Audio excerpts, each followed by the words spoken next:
ইতালির রোমে হোটেল কক্ষ নোংরা অবস্থায় রেখে যাওয়ার গুরুতর অভিযোগ উঠেছে বাংলাদেশের জনপ্রিয় রকস্টার নগর বাউল জেমস ও তার সফর সঙ্গীদের বিরুদ্ধে।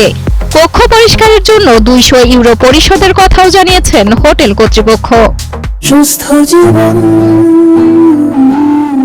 সুন্দর পৃথিবী।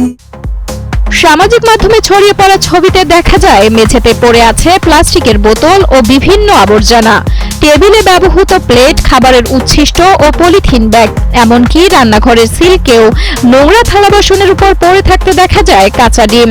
এসব ছবি প্রকাশের পর সামাজিক যোগাযোগ মাধ্যমে শুরু হয়েছে সমালোচনার ঝড়। গত 16 আগস্ট রোমের একটি কনসার্টে অংশ নিতে জেমস ও তার সফর সঙ্গীরা বেস্ট ওয়েস্টার্ন হোটেলের একটি অ্যাপার্টমেন্টে অবস্থান করেন। চেক আউটের পর কক্ষের ছবি এবং হোটেল কর্তৃপক্ষের সঙ্গে আয়োজক প্রতিনিধির কথোপকথনের স্ক্রিনশট সামাজিক মাধ্যমে ছড়িয়ে পড়ে। হোটেল কর্তৃপক্ষের বার্তায় কক্ষের এমন অবস্থায় অসন্তোষ প্রকাশ করা হয়েছে। একই সঙ্গে ভবিষ্যতে হোটেলটির সুবিধা ব্যবহার করতে চাইলে চূড়ান্ত পরিচ্ছন্নতার জন্য ন্যূনতম 200 ইউরো পরিশোধের কথাও জানানো হয়।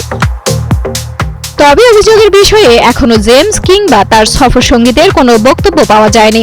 ফলে হোটেল কক্ষের এমন অবস্থার জন্য দায়ী কে তা নিয়ে তৈরি হয়েছে নানা প্রশ্ন। সানজানা সাথী, কালের কণ্ঠ।